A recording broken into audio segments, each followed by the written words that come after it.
We are following two big stories on Boeing. First, the company announcing new orders numbers, and second, a former Boeing employee who says he flagged problems with the 737 MAX plane. He is gearing up to testify in front of Congress tomorrow.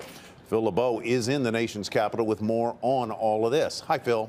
Hi, Tyler. Let's start first off with the order numbers for Boeing. A little bit of good news here.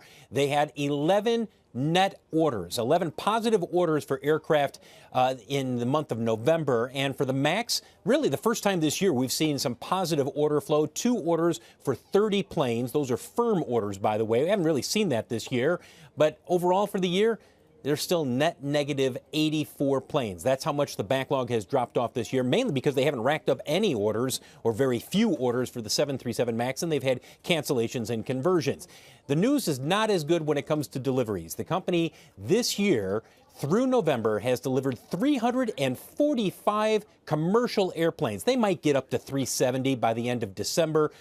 Nowhere close to what they did last year, and nowhere close to the 800 that Airbus is expected to deliver. By the way, on pace for the fewest deliveries since 2008. As you take a look at shares of Boeing and Airbus, we have talked about this time and again, guys. It's all about cash flow and the fact that Airbus will deliver, close to 800 airplanes this year. Boeing, maybe 370. They're waiting for the MAX to be recertified. And speaking of that recertification, that decision rests largely on the shoulders of the head of the FAA, Steve Dickson. He will be testifying on Capitol Hill tomorrow about how the FAA has handled the MAX. But before he goes to Capitol Hill, he'll sit down and talk with us exclusively on Squawk Box, 8 o'clock tomorrow morning. You don't want to miss what he has to say. And also at that hearing, it won't be part of Steve Dickson's panel, but the panel after him, that's when congressmen will be hearing from a whistleblower and others talking about their concerns, Tyler, when it comes to the workmanship at the Boeing plant in Renton, whether or not they really compromised safety as they were ramping up production over the last couple of years. And the pace of deliveries that was apparently setting a very quick work pace. Phil LeBeau, thank you very much. You bet. We know you'll be covering it for us tomorrow. I can't imagine how you quantify the damage. I mean, you can look at market cap. You can look at lost orders. You can look at a company that delivered 800 planes last year is going to deliver 360, 370 this year. How do you quantify the damage that's been done to Boeing? How do you measure confidence? You can't. Yeah. Is the short answer. I mean, so people say the stock has performed well in the wake of this, and I understand that argument, but it's still down 20 or so % from when this took place back in February with an S&P 500 at all-time highs. And we've talked about this. I get things wrong every night on this show, but one thing we've gotten right is the fact that this stock has now vacillated between 340 and 375. And we thought it would go back to 375 a few weeks ago. That's exactly where it stopped. Now I think it does the round trip and trades back to 325.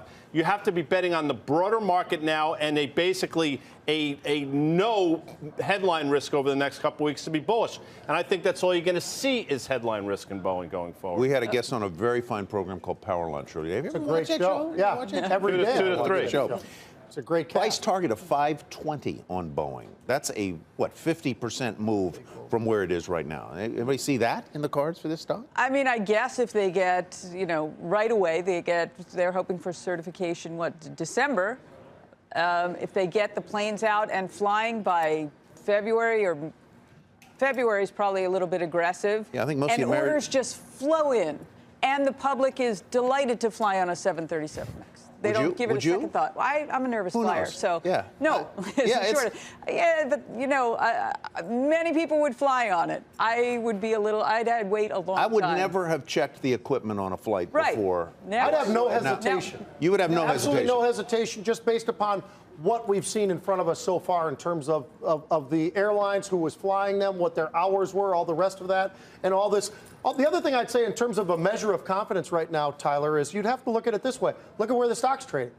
That's the measure of confidence that I've got. This stock should not be trading at the levels that it is presently, given the numbers that we were just talking about. You just quoted some of those numbers, what their deliveries are and some of what's come off the log. This is a pretty impressive thing, and I think part of it, though, helps them out is the duopoly and the stronger market, to your point, Guy. But that combination, look at where this stock is trading right now. It's been amazing. And you see it as a vote of confidence. I do. That it's not a lot lower than it is. I absolutely do. All right, we're going to take a quick market flash on Dropbox dropping after hours, and Deirdre Bosa has the story from the West for us. Deirdre. Hey, Tyler, C-suite changes at the cloud platform. Shares are falling in the after-hours extended trade. Now, Dropbox Chief Customer Officer Yamini Rangan, stepping down effective January 3rd, should receive a transition payment of $500,000. And this comes just a few months after the company's CTO, Quentin Clark, announced his departure. But the big picture here, guys, is that Dropbox is really struggling to convert free users to paid users at the pace that investors would like to see. Also, its GAAP losses are worsening, and revenue growth has largely decelerated over the last year or so. The company is now trading at $17.15. It IPO'd in 2018 at $21. Back to you. All right, Deirdre, thank you very much. Deirdre Boza reporting on Dropbox. Is there a trade here? Quickly, DBX. So the August 21st low, I think, if memory serves, watch this, was $17.20, which is exactly where we are now. Traded down there on pretty huge volume. So what's the point? If this can hold that level tomorrow, it might be an interesting trade. I'm going to say this. I can't even believe I'm about to say this. It's expensive. It's not ridiculously expensive, and this might be a decent trading opportunity tomorrow if it can somehow hold effectively $17. Any other thoughts on Dropbox? Let's drop box, right? DBX, Ty. That's how it comes out.